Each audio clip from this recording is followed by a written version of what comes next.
En marge des qualifications à l'Euro 2024, le match opposant la Belgique à la Suède a été arrêté à la mi-temps. Juste avant la rencontre, un homme a ouvert le feu et a tué 2 personnes.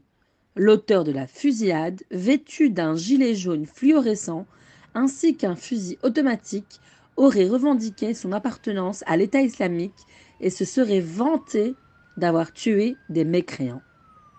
La chasse à l'homme s'est arrêtée ce mardi matin dans les rues de Bruxelles.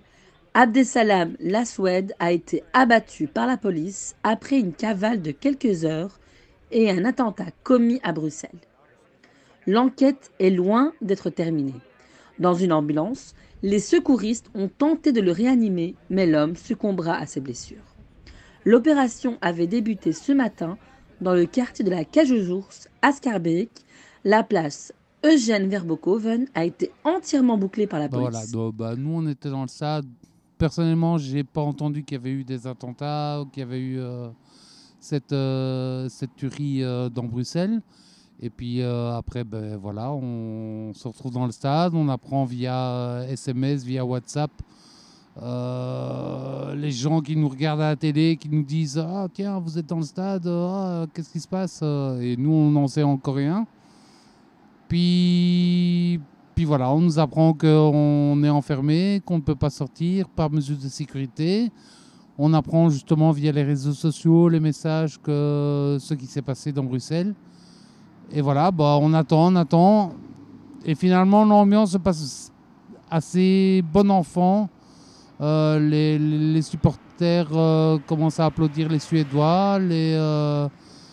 On est là tous pour faire, je vais pas dire la fête, mais pour faire une belle communion. Et voilà, on attend calmement qu'on nous dise quoi.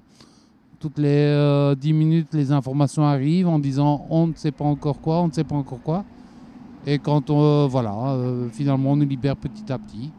Et donc on peut sortir. Mais voilà, on ne sait pas encore très bien ce qui s'est passé réellement. Je pense que toutes les informations partent dans tous les sens. Et voilà. Hier vers 7h, en ville, à Roger. Et en fait, le meurtrier, il est parti vers Schaerbeek, vers le soir, vers 1h du matin. Et il a tiré sur des personnes. Après, il s'est encore enfui vers la Laken. En fait, la police elle l'avait vu où il était. Mais ils sont partis le chercher, ils n'ont pas trouvé. Et aujourd'hui, ce matin, ils l'ont trouvé ici. Ils sortaient de la mosquée, à ce qui paraît. Et ils l'ont attrapé, ils l'ont tiré. Et il y a aussi un ami à lui, parce qu'en fait, ils sont plusieurs. Il n'est pas tout seul. Il a plusieurs complices, en fait. Après, ils l'ont tiré au plexus ici et il est blessé. Après, c'est les abattent ici, juste là, près de la cage. Ils l'ont réanimé, mais en fait, dès qu'il arrive à l'hôpital, il est mort, en fait. Non, c'est ça. Mais à ce qui paraît, il y a encore des tirs à état noir à Molenbeek et ils les cherchent encore. De toute façon, en fait, la vérité, je ne vais pas mentir, on est habitué ici. Ça arrive très souvent, en fait. Ça devient un truc c'est la quotidienne de la vie. Est-ce que c'est normal que ça... En fait, c'est pas normal. En fait, ça va salir notre image, les Arabes. Ça va tout salir maintenant. Parce qu'ils vont mettre la faute sur les musulmans, sur les Arabes surtout. Mais je trouve ça un peu stupide, la vérité. Mais comme je dis, là, à Schaerbeek, on est un peu habitué. Tous les jours, il y a des trucs comme ça, bagarres, des tirs et tout. Mais comme je dis, ça va salir notre religion. Ça qui craint. Parce qu'en fait, maintenant, à chaque fois, il y aurait un truc, ils vont dire que c'est un musulman, c'est eux qui font ça. Je trouve ça vraiment stupide. Mais pour le moment, à ce qui paraît, il y a encore aussi à Molenbeek des gens qui les cherchent. Ils sont cachés là-bas. Ils ont attrapé aussi une personne à Marbotin. Ils cherchent le reste en fait. Et là, ils ont fait une perquise chez lui. Et ils ont trouvé des armes et un policier qui est blessé. Le suspect a été repéré puis neutralisé dans un café situé dans le secteur. La police de la zone de Bruxelles-Nord est intervenue. Il y a eu un échange de coups de feu. Abdesalam Laswed, 45 ans, a été touché au thorax avant de décéder. Un fusil semi-automatique AR-15 a été retrouvé sur place dans le café. La ministre de l'Intérieur confirme qu'il s'agissait de l'assaillant. Donc voilà, ils n'ont pas dit grand-chose. dans les baffles, ils nous ont dit de garder notre calme, ils n'ont pas voulu en dire plus pour pas stresser le monde, pour pas créer la foule. Donc voilà, on est tous restés très soudés, on a encouragé les Suédois à rester calmes et ne pas perdre le sang-froid. Et voilà, heureusement on est sortis très bien, il y a la sécurité un peu partout.